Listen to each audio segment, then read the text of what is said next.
Hello and welcome to our 2023 ELPAC Summative Learning Coach Information Night. I am Christy Size and I'm the English Language Support Coordinator. Yo repetiré esta presentación en español el jueves 26 de enero a las 7 de la noche.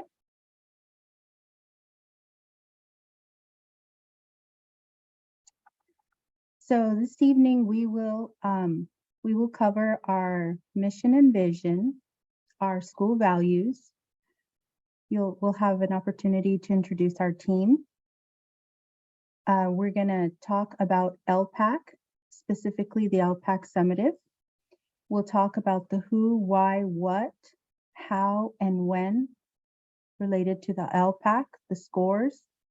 We do have a resource to share out that talks about starting smarter.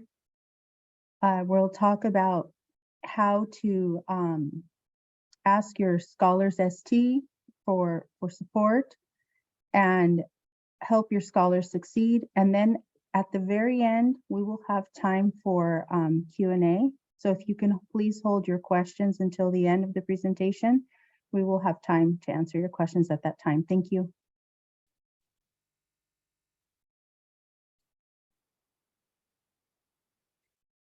Our mission is to inspire and develop innovative, creative, self-directed learners, one scholar at a time. Our vision is to create a collaborative virtual learning community, inspiring scholars to appreciate the ways in which the arts and sciences nurture a curiosity for lifelong learning, and to prepare scholars to take responsibility for their future success. So our mission and vision is, in a sense, it's like our North Star.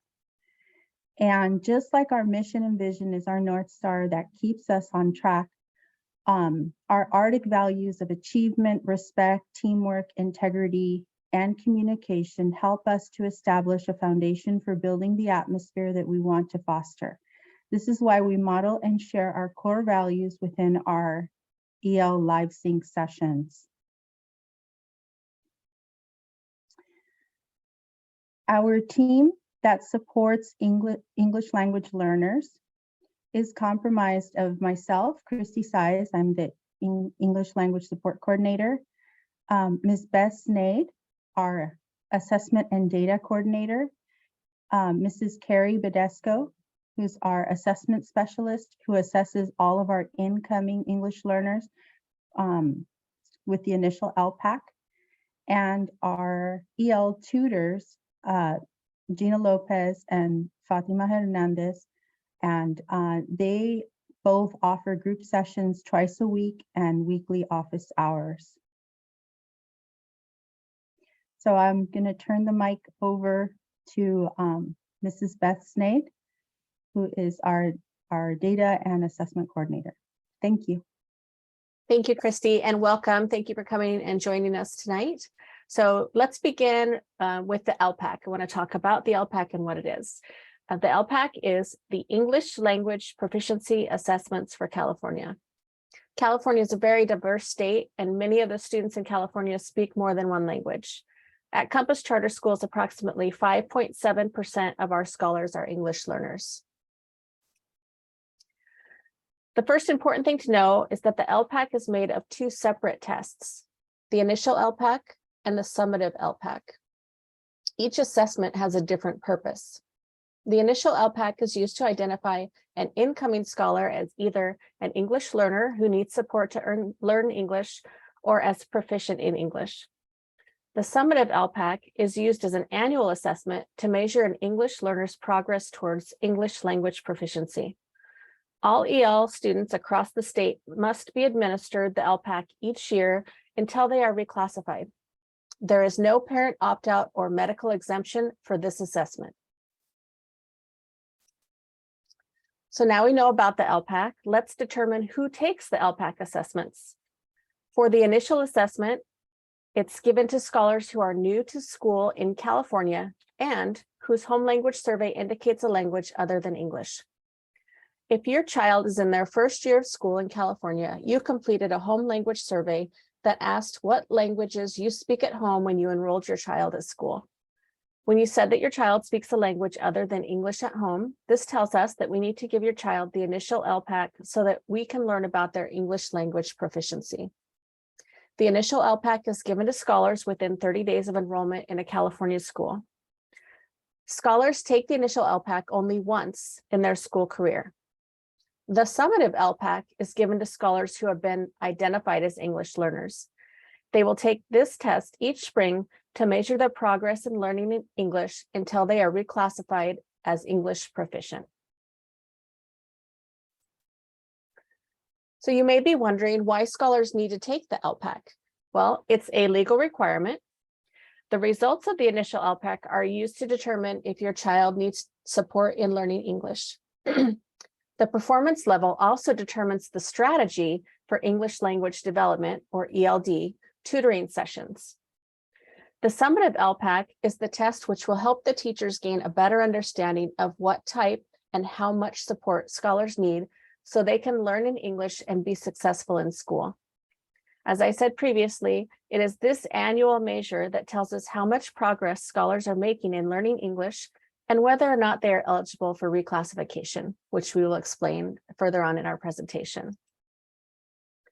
So far, we've talked about why the ELPAC is given and to whom, but what exactly is it? Well, the ELPAC is the test that is used to measure how well California students understand English. This assessment will give you and your child's teacher information about your child's progress in learning in English and how to best support your child at home and at school as they move toward English language proficiency. When your child takes the ELPAC, they will be assessed in 4 different areas: reading, writing, listening, and speaking. How is the ELPAC given to scholars? The ELPAC has transitioned from a paper pencil test to a computer-based assessment. They are given by a trained examiner who is also a Compass teacher. For our youngest scholars in kindergarten through 2nd grade, the test is given individually. Listening and reading will be computer-based and administered one-on-one. The writing domain continues to be paper-based for these youngest scholars. For scholars in grades 3 and above, the listening, reading, and writing sections can be administered in a group. Scholars complete these sections on a computer, selecting answers or typing directly into the assessment. The speaking section is always done individually, and scholars answer questions orally. This year, the ELPAC assessments will take place remotely, with the scholar at home and the teacher using Zoom or another program to create a virtual meeting for the assessment. Let's talk about the when. The initial assessment can be given year-round because it needs to be given to new scholars within 30 days of enrollment. The summative assessment is given each spring between February 1st and May 31st. Supervising teachers will be reaching out to schedule this assessment for EL scholars throughout the window. Scholars may not start their assessments on February 1st, and their teachers may reach out later on in the assessment window. Your child received a score report that looks like this for the summative ELPAC. Scholars who take the ELPAC will receive scores in the summer or fall following the spring administration of the assessment. Some scholars may get their score reports before school ends in June, and others will receive them in August or September next school year. The score report will have their overall score, which is a 4-digit number. The overall performance level will be a 1, 2, 3, or 4, where 4 is the highest level and means that the scholar has a good understanding of English. Your child will also receive level scores for oral language that includes listening and speaking, and for written language scores that include reading and writing. The level scores for these areas will be one of the following: beginning, somewhat or moderately, or well developed. Looking at overall ELPAC results from 2020-21 school year in the blue and the 2021-22 school year in the red, we see a slight increase in scholars achieving level 4, a larger increase in level 3, a small increase at level 2, and a decrease in scholars achieving level 1. This means our scholars are improving and making progress towards fluency. Young scholars or newly identified English language learners would be expected to receive a level 1 for their first or even their second ELPAC assessment. They are expected to increase their overall achievement each year to reach level 4 within 5 or 6 years. Some scholars reach a level 4 more quickly than that. The addition of Lexia as our ELD, our English language development curriculum, and the live tutoring sessions has contributed to an increase in overall performance achievement on the ELPAC last year, even as we were facing continued difficulties caused by the pandemic and remote administration of the ELPAC. This is a great testament to the effectiveness of live tutoring sessions and Lexia and the entire ELD department.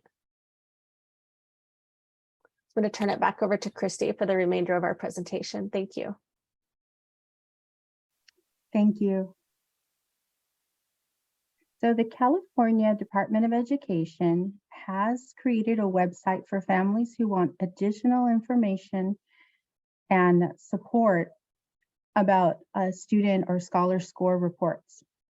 The website has sample scholar score reports and additional information on the claim areas for ELA and mathematics, as well as resources for families. Those resources include a link to the Learning Hero site, a flyer on how to have an effective parent-teacher conference, as well as a link to practice tests. So this website, this link that we're sharing, has information for all state testing, the CAST, and the ELPAC. So it's full of information, and we hope this is useful to you.